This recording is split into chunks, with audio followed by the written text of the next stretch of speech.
اللہ تعالیٰ نے قرآن مجید میں ارشاد فرمایا ہے کہ واللہ یحب المطہرین، فرمایا اللہ تبارک و تعالیٰ پاک صاف رہنے والوں کو پسند فرماتا ہے۔ اللہ تعالیٰ محبت کرتا ہے ان لوگوں سے جو پاک صاف رہتے ہیں، جو طہارت میں رہتے ہیں۔ نبی پاک صلی اللہ تعالیٰ علیہ وسلم ارشاد فرماتے ہیں، ترمذی شریف کتاب الادب میں حدیث موجود ہے، فرمایا اللہ تعالیٰ خود ہر عیب سے پاک ہے اور اللہ تعالیٰ بہترین چیزوں کو پسند کرتا ہے۔ حضور فرماتے ہیں وہ پاک صاف ہے اور صفائی کو پسند کرتا ہے۔ اللہ کریم ہے اور کرم کو پسند کرتا ہے۔ اللہ سخی ہے اور سخاوت کو پسند کرتا ہے۔ یہ صفائی ہے، ستھرائی ہے معاشرے کے اندر، سوسائٹی کے اندر، اس کی جو عادت ہے یہ اسلام کا ایک محبوب ترین عمل ہے۔ نبی پاک صلی اللہ تعالی علیہ وسلم نے صفائی کو نصف ایمان قرار دیا ہے۔ صفائی کا ماحول بنانا، صفائی کی عادت ڈالنا، صاف ستھرا رہنے کو پسند کرنا، یہ مسلمان کا شیوا ہے۔ مسلمان اپنی طبیعت کے لحاظ سے، اپنے مذہب کے لحاظ سے اور اپنے عقیدے کے لحاظ سے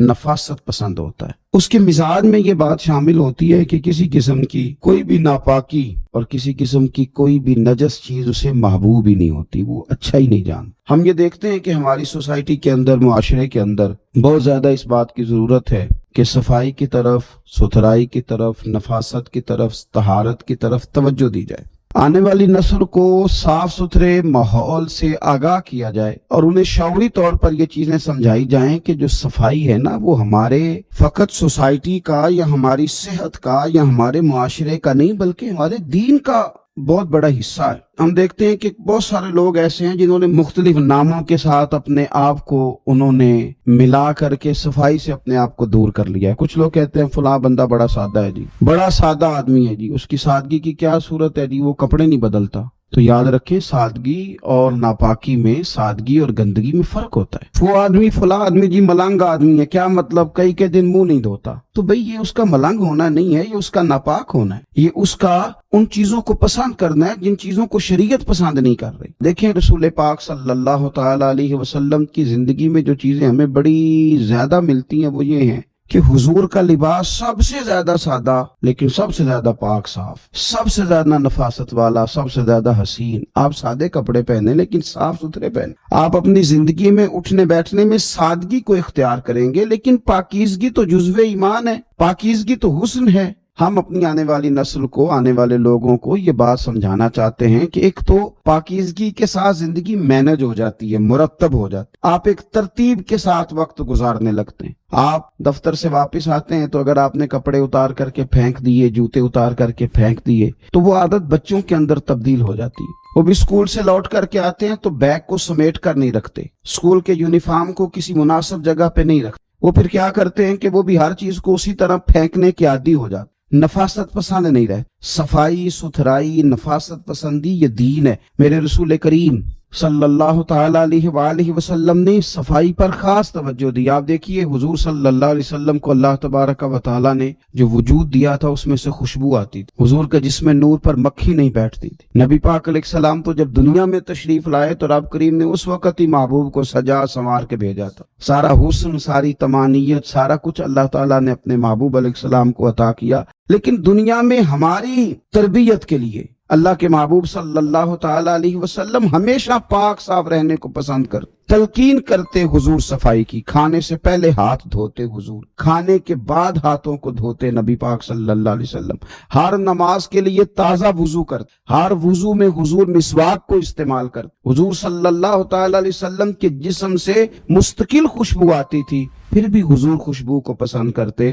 نبی پاک علیہ الصلوۃ والسلام کنگھا کرتے، رسول پاک صلی اللہ علیہ وسلم سر پر تیل لگاتے۔ نبی پاک صلی اللہ تعالی علیہ وآلہ وسلم نے تو اس وقت بھی، اس وقت حضور کے وصال ظاہری کا وقت تھا، اس وقت بھی حضور نے مسواک کو پسند فرمایا۔ نبی پاک صلی اللہ تعالی علیہ وآلہ وسلم کی طبیعت پر محسوس ہوتا تھا کہ کسی شخص کی جو کپڑوں پر تھوڑا میل کچیل ہے یا اس کی طبیعت پر کوئی ایسی چیز ہے تو حضور اس کو ناپسند کرتے۔ اگر کسی کا لباس حضور میلا دیکھتے نا، کبھی لباس میلا دیکھتے تو مسند امام احمد بن حنبل میں موجود ہے، حضور فرماتے کیا اس کے پاس کوئی ایسی چیز نہیں تھی جس سے یہ اپنے کپڑوں کو دھو لیتا؟ کیا ایسا نہیں تھا یہ اپنے آپ کو صاف کر لیتا؟ تو نفاست پسند ہونا، طہارت کو پسند کرنا، صاف ستھرا لباس زیب تن کرنا، اچھے طریقوں کے ساتھ اپنے وقت کو گزارنا، اور صفائی کو محبوب رکھنا یعنی شوق پیدا کرنا. ہمارے بہت سارے لوگ ایسے ہیں کہ وہ صفائی قانون سمجھ کے تو کسی وقت کر لیتے ہیں لیکن اپنی طبیعت کا حصہ نہیں بناتے.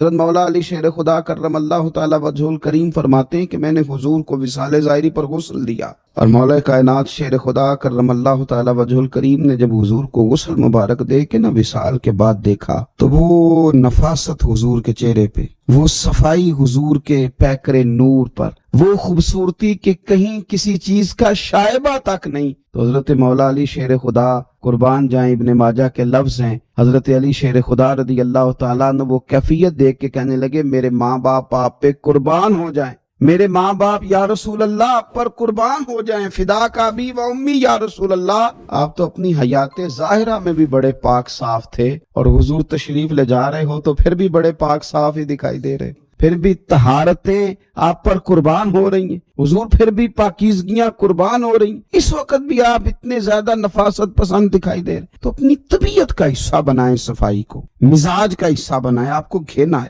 آپ مطلب کسی ناپاکی کو کبھی قریب نہ آنے دیں. صفائی ستھرائی، اپنے ماحول کے اندر حسن، اپنے ماحول کے اندر وقار، اس چیز کو اپنی طبیعت کے اندر لاگو کریں. نبی پاک صلی اللہ تعالی علیہ وسلم نے ہماری جو ضرورت کی چیزیں ہیں ان پر خاص ہماری توجہ حضور صلی اللہ تعالی علیہ وسلم نے ہمیں دی. جس طرح کے حضور نے دانتوں کی صفائی پر ہمیں خاص طور پر توجہ دلائی. حضور صلی اللہ تعالی علیہ وسلم نے ارشاد فرمایا یہ جو مسواک ہے یہ منہ کو صاف اور پاک کرتا ہے. تم جب مسواک کرتے ہو تو مسواک تمہارے منہ کو پاک اور صاف کر دیتی ہے، اور حضور فرماتے ہیں کہ مسواک منہ پاک اور صاف کرے گی اور اس سے تمہارا رب بھی راضی ہو جائے گا. یعنی مسواک کرنے سے اللہ راضی ہو جائے گا. آپ کے منہ کی وہ جو طہارت ہے جس سے آپ نے قرآن مجید پڑھنا ہے، جس سے آپ نے رب کا ذکر کرنا ہے، جس سے آپ نے حضور کی بارگاہ میں درود و سلام عرض کرنا، جب وہ منہ پاک ہو، آپ نے مسواک کی ہو تو اس مسواک کرنے پہ اللہ راضی ہو جاتا ہے. آپ اپنے منہ کی صفائی کا خیال کریں. دیکھیں نبی پاک صلی اللہ تعالی علیہ وآلہ وسلم نے ایک موقع پہ ارشاد فرمایا کہ جو آدمی بال رکھے زلفیں رکھے، وہ اپنے بالوں کی تعظیم بھی کرے. جو بندہ زلفیں رکھے، آپ کو پتہ ہے سنت ہے زلفوں کا رکھ لینا، آدھے کان تک یا پورے کان تک یا کندھوں تک، اور زلفیں سمجھ کے، کسی جدید دور کا فیشن سمجھ کے نہیں. حضور نے فرمایا جو آدمی زلفیں رکھے، بال رکھے تو اپنے بالوں کی تعظیم بھی کرے. یا رسول اللہ بالوں کی تعظیم کرے، بالوں کی عزت کرے، بالوں کی تعظیم کرے، وہ کیا ہے؟ حضور صلی اللہ تعالی علیہ وسلم فرمانے لگے پھر اس طرح کرے کہ ہر روز ان میں تیل بھی لگائے اور ہر روز انہیں کنگھی بھی کرے، پھر ان کی تعظیم کرے، پھر ان کی عزت کرے، پھر ان کو سجا کے رکھے، پھر ان کو سنوار کے رکھے. میں نے اپنے بزرگوں سے ایک بات سنی، ایک شخص نے بس الجھے ہوئے اس کے بال تھے، الجھا ہوا اس کا امامہ تھا، اور کپڑے مطلب اس نے پہنے تو ہوئے تھے لیکن انداز نفاست پسند نہیں تھا. انہوں نے ایک جملہ بڑا خوبصورت کہا، کہنے لگے یہ امامہ، یہ زلفیں، یہ حضور کی سنت ہے، اس طرح ادا کرو کہ یہ اچھی لگے، ان میں نفاست لاؤ. جو حضور صلی اللہ تعالی علیہ وآلہ وسلم نے ہمیں طریقے بتائے ہیں اس کی طرف توجہ کرو، یعنی ان کو سجاؤ، ان کو سنوارو. نبی پاک صلی اللہ تعالی علیہ وآلہ وسلم اگر کسی کے بکھرے ہوئے بال دیکھتے یا بڑے ہوئے ناخن دیکھتے تو حضور ناراض ہوتے اور ارشاد فرماتے کہ اس کے پاس کوئی چیز نہیں تھی جس سے اپنے بالوں کو سنوار لیتا، اسے کنگھی تک میسر نہیں تھی. اپنے منہ کی صفائی رکھنا، کپڑوں کو صاف رکھنا، اپنے بالوں کو کنگھی کر کے رکھنا، تیل کے ساتھ رکھنا، اور پھر ماحول کی صفائی رکھنا، اپنے ارد گرد کے ماحول کی صفائی رکھنا. جہاں آپ سوئے تھے اس بستر کو اگر صبح سمیٹ دیا جائے، آپ جس صحن میں آرام کرتے ہیں اس کی اگر صفائی کا اہتمام کیا جائے، باورچی خانے کا اہتمام کیا جائے، اگر روزمرہ کی جگہ جہاں آپ کا قیام ہے اس کے صفائی کا اہتمام کیا جائے، تو نبی پاک صلی اللہ علیہ وسلم نے حکم دیا تھا، فرمایا اپنے گھر کو، اپنے صحن کو، اپنی گلیوں کو صاف رکھا کرو. اس ماحول کو آپ صاف رکھیں گے. دیکھیں حضور فرماتے ہیں اللہ نے میرے قدم کی برکت سے ساری زمین کو مسجد بنا دیا. یعنی جو فی نفس ہی پاکیزگی ہے وہ تو زمین کو حاصل ہے، آپ جہاں بھی نماز پڑھیں گے نماز ادا ہو جائے گی. لیکن اب اس کے اوپر جو ریپر پھینکے وہ ہم نے پھینکے. اس زمین جس کو اللہ نے پاک کیا تھا اس کے اوپر جو غلاظت پھینکی ہے، جو کچرا پھینکا ہے، وہ لوگوں نے پھینکا. اور میں دیکھتا ہوں لوگوں کو گھن نہیں آتی، گاڑی کے باہر ریپر pھینکتے ہیں. بہت سارے لوگ ہیں گلیوں کے ایک کونے میں وہ کوڑا دان بنا دیتے ہیں، تھوڑا سا سفر کر کے وہ آگے نہیں بڑھنا چاہتے. بہت ساری چیزیں ایسی ہیں جو ہماری وجہ سے گڑبڑ ہو گئی. نفاست پسندی کا ماحول اگر بنا لیا جائے اور اپنے ماحول کے اندر صفائی کو لاگو کیا جائے تو آپ محسوس کریں گے کہ آہستہ آہستہ معاشرے کے اندر یہ چیزیں بڑھتی چلی جا رہی. تو اپنا گھر، اپنا جسم، اپنے کپڑے، ان چیزوں کو صاف کرنے کے ساتھ ساتھ وہ جگہیں جہاں ہم نے عبادت کرنی ہے، وہ جگہ جہاں ہم نے نماز پڑھنی ہے، وہ جگہ جہاں ہم نے اللہ تعالیٰ کی بارگاہ میں حاضری دینی ہے۔ حضرت عائشہ صدیقہ رضی اللہ تعالیٰ عنہا ارشاد فرماتی ہیں کہ رسول اللہ صلی اللہ تعالیٰ علیہ وسلم نے ہمیں مسجدیں بنانے کا حکم بھی دیا اور مسجدوں کو پاک رکھنے کا حکم بھی دیا۔ حضور نے مسجد بنانے کا حکم بھی دیا اور مسجد کو پاک رکھنے کا حکم بھی دیا، یعنی آپ کی عبادت گاہ صاف ستھری ہو، صاف ستھری ہو۔ میں کئی دفعہ لوگوں سے گزارش کرتا ہوں، کافروں کا کبھی ماحول دیکھتے ہیں ان لوگوں کا، تو وہ جو دین سے دور ہیں، دشمن ہیں، ان کی یہ کیفیات ہیں کہ وہ لوگ صفائی کا اہتمام کر رہے ہیں، ستھرائی کا اہتمام کر رہے ہیں۔ تو آپ کے تو ہمارے تو مزاج میں اور ہماری تو طبیعت کے اندر صفائی شامل تھی، ہمیں تو خاص کر کے اس کا اہتمام کرنا چاہیے۔ ہماری مساجد کے باتھ روم بھی اگر صاف نہ ہوں اور ہمارے وہ جگہ جہاں سے ہم نے طہارت کا بندوبست کرنا ہے، ہماری وہ جگہ جہاں ہم نے وضو کرنا ہے وہی اگر صاف نہ ہو، تو پھر ہم نے غیروں کو کیا پیغام دیا کہ وہ جگہ جہاں ہم عبادت کے لیے آئے ہیں اس کو بھی ہم صاف نہیں کر سکے۔ ہمارے یہاں کچھ لوگ آتے ہیں مسجد کی صفائی کے لیے، لیکن وہ آ کے مولوی صاحب کو، قاری صاحب کو، امام صاحب کو کہتے ہیں کہ صفائی نہیں ہوئی مسجد کی، اور ساتھ پھر ایک وہ حکمت بھی بیان کرتے ہیں، کہتے ہیں آپ نے کون سا خود کرنی ہے، بچوں سے کرانی تھی، کرا دینی چاہیے تھی۔ خدا کے بندو، مسجد کی صفائی، مسجد تو اللہ کا گھر ہے، تو اس میں صرف امام صاحب کو تو نہیں ذمہ داری دے دینی چاہیے تھی، آپ کی تو ڈیوٹی تھی کہ سب کے سب مل کے اللہ کے گھر کو پاک صاف کرتے، خوبصورتی لاتے۔ آپ کو ایک بڑی ہی خوبصورت حدیث ملے گی بخاری مسلم میں، ایک بوڑھی عورت مسجد کی صفائی کرتی تھی، نبی پاک صلی اللہ تعالی علیہ وسلم کی مسجد کی صفائی کرتی تھی۔ ایک خاتون بیمار ہو گئی، حضور صلی اللہ تعالی علیہ وسلم تیمارداری کے لیے تشریف لے جایا کرتے، فرمایا اگر اس کا وصال ہو گیا تو مجھے خبر ضرور کرنا، قربان جائیں۔ وہ خاتون رات کو وصال کر گئی، صحابہ نے حضور کے آرام کے خیال کے سبب خبر نہ کی، جنازہ پڑھ کے تدفین کر دی۔ صبح نبی پاک صلی اللہ تعالی علیہ وسلم نے فرمایا مجھے خبر کیوں نہیں؟ اور پھر میرے کریم محبوب صلی اللہ تعالی علیہ وسلم فرمانے لگے مجھے بتاؤ اس کی قبر کہاں ہے، اس کی قبر کہاں ہے؟ تو جب صحابہ کرام علیہم رضوان نے بتایا کہ یا رسول اللہ صلی اللہ تعالی وسلم یہاں قبر ہے، تو نبی پاک صلی اللہ تعالی علیہ وسلم نے حضور ان کی قبر پہ تشریف لے گئے۔ ویسے تو کسی کا دوسرا جنازہ جائز نہیں، لیکن نبی پاک صلی اللہ تعالی علیہ وسلم کو اللہ نے خصوصی اختیار دیا ہے نا، اور پھر وارث نے نہ پڑھا ہو تو دوسرا جنازہ جائز ہے، اور حضور تو وارث ہے نا، ولی ہے ساری امت کے۔ تو نبی پاک صلی اللہ علیہ وسلم نے قبر پہ کھڑے ہو کے فرمایا صفے بناؤ، میں دوبارہ جنازہ پڑھاؤں گا۔ ایک تو اس کی قبر پہ جانا اس کے لیے کتنا بڑا اعزاز ہے، اور پھر حضور نے دوبارہ جنازہ پڑھایا۔ کیوں؟ اس لیے کہ یہ خاتون مسجد کی صفائی کرتی تھی۔ تو صفائی نصف ایمان ہے، صفائی حضور کی پسند ہے، صفائی پر خاص توجہ دینا یہ مسلمانوں کا شیوا ہے۔ اصحاب کہف کا نام تو سنا ہے نا ماشاءاللہ آپ حضرات۔ پہلے اس کی فضیلت میں ایک حدیث نہ بیان کروں؟ نبی کریم صلی اللہ علیہ وسلم نے فرمایا، یہ مسلم شریف کی حدیث ہے، دجال آئے گا قیامت کے قریب اور بڑے لوگوں کو گمراہ کرے گا، تو حضور نے فرمایا جو سورہ کہف کی 10 آیات زبانی یاد کر لینا وہ دجال کے فتنے سے بچ جائے گا۔ اللہ توفیق عطا فرمائے۔ اس سورہ مبارکہ کی آیت نمبر 9 سے اصحاب کہف کا ذکر شروع ہوتا ہے۔ اصحاب کہف، جب حضرت عیسیٰ علیہ السلام کو اللہ کریم نے چوتھے آسمان پہ بلا لیا نا، تو دقیانوس نام کا ایک بادشاہ ہوا بنی اسرائیل کے اندر، بڑا ظالم تھا، اس نے گمراہی پھیلا دی، اور جو لوگ معاذ اللہ کفر اور شرک نہیں کرتے تھے انہیں قتل کروا دیتا۔ تو 7-8 نوجوان اپنا ایمان بچا کے بھاگے۔ اوہ اللہ اکبر، ساری دنیا مال بچا کے بھاگتی، وہ 7-8 نوجوان اپنا ایمان بچا کے بھاگے کہ یہ ہمیں کہیں کفر کی طرف نہ لوٹا دے۔ تو جا کے ایک غار کے اندر چلے گئے، تو ایک کتا بھی ان کے ساتھ ہو گیا۔ انہیں کتے کو بڑے روڑے مارے کہ یہ اگر بھونکے گا، آواز نکالے گا تو ہم پکڑے جائیں گے، ہم نے تو چھپنا ہے۔ پر اس کو نا ولیوں سے پیار ہو گیا تھا، اس نے کہا بھگاؤ جتنا مرضی مجھے، فطرت میری ہے کہ میں بھونکتا ہوں، پر جب اللہ کے ولی ہوں تو پھر میں ادب کرتا ہوں۔ یہ قرآنی واقعہ ہے۔ اچھا، یہ عین وہ واقعہ ہے قرآن مجید کا کہ جو بہت ساری چیزوں پر ویسے نص ہے اور بہت ساری زبانیں ویسے گنگ ہو جاتی۔ تو وہ 6-7 لوگ تھے، وہ چلے گئے غار کے اندر، جا کے انہوں نے پناہ لے لی۔ بادشاہ کو پتہ چل گیا کہ غار کے اندر ہے۔ اچھا، اللہ کی قدرت جیسے داخل ہوئے انہیں نیند آ گئی، یہ سو گئے۔ اور قرآن مجید کہتا ہے، قرآن مجید کے یہ لفظ ہے کہ کتا غار کے منہ پر بازو پھیلا کے بیٹھ گیا، گویا اپنے مالکوں کی خدمت کر رہا ہے۔ اب میاں صاحب کی ایک بات کر لیں درمیان میں، میاں صاحب فرماتے ہیں جنہ تنا وچ عشق نہ رچیا، کتے ہونا تھی چنگے، اور چلو مالک دے کر راکھی کر دے، صابر بھوکے ننگے۔ یہ دیکھو نا کہ اتنا تو ان کے اندر بھی کمال ہے، اپنے نا دونوں بازو پھیلا کے، کتا بھی غار پہ بیٹھ گیا، ان کو نیند آ گئی۔ بادشاہ نے پتہ کرایا کہاں بھاگ کے گئے، تو کہا وہ غار کے اندر ہے۔ بادشاہ کہنے لگا کہ ان کی سزا یہ ہے کہ ایک دیوار چن دو غار کے منہ میں، غار کو بند کر دو۔